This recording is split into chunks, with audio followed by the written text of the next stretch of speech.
Now to our special report about one of Australia's most popular car brands, Volkswagen. In the wake of last year's emissions scandal, the company issued a worldwide recall for 11 million cars.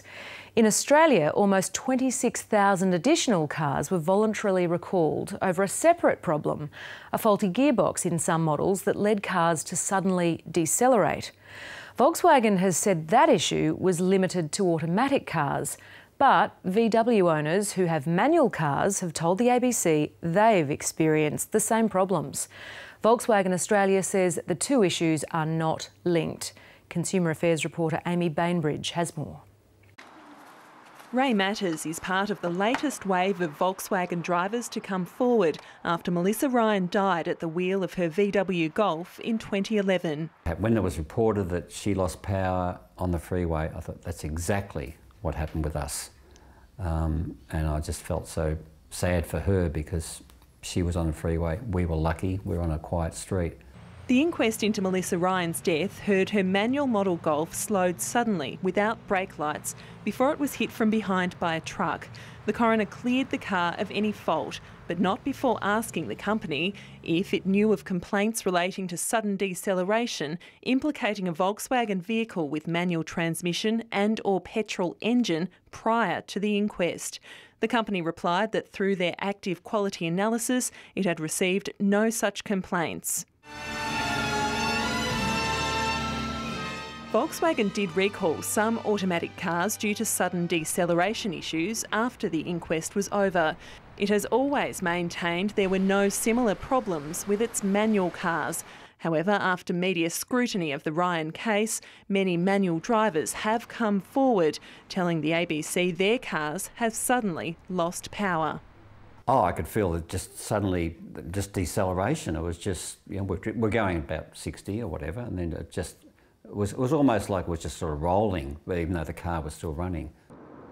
VW has confirmed that Mr Matters' car was repaired under warranty during a campaign called 24V9.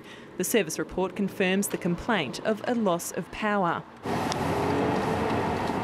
It was a love affair with this car until in 2011 the car lost power. Sally Chapman's Golf was repaired twice in just over 6 months under warranty, once for a cracked piston and other minor repairs. Again, the service reports confirm a loss of power both times. Volkswagen has told the ABC her repairs were authorised by head office, but the company says the problems cannot be linked to the serious problem of sudden deceleration. I wrote a letter to the Victorian Consumer Affairs Department specifying exactly what had happened with my vehicle. I wrote a detailed complaint to the company via their website, and no reply ever came. When Preston Clothier's manual VW Polo lost power, he reported the problem to a Sydney dealership. It became a bit of an emergency because we basically didn't have any use of the car. Volkswagen Australia has told the ABC there's a difference between a car losing power and the problem of sudden deceleration. It says the cars featured in this story have nothing to do with the coronial inquest, and it maintains the evidence it gave about never having received complaints about sudden deceleration in manual cars was accurate. From the general media lens, right, Volkswagen's reputation is very much one of being tarnished. In the wake of the emissions cheating scandal, one brand analyst says consumer trust in the company is at an all-time low. If people had questions in their minds as a result of the power loss situation, then this happening relatively quickly on the heels of it would perhaps just drive an irretrievable wedge. Volkswagen says it is always happy to look into each and every complaint from customers. Amy Bainbridge, ABC News.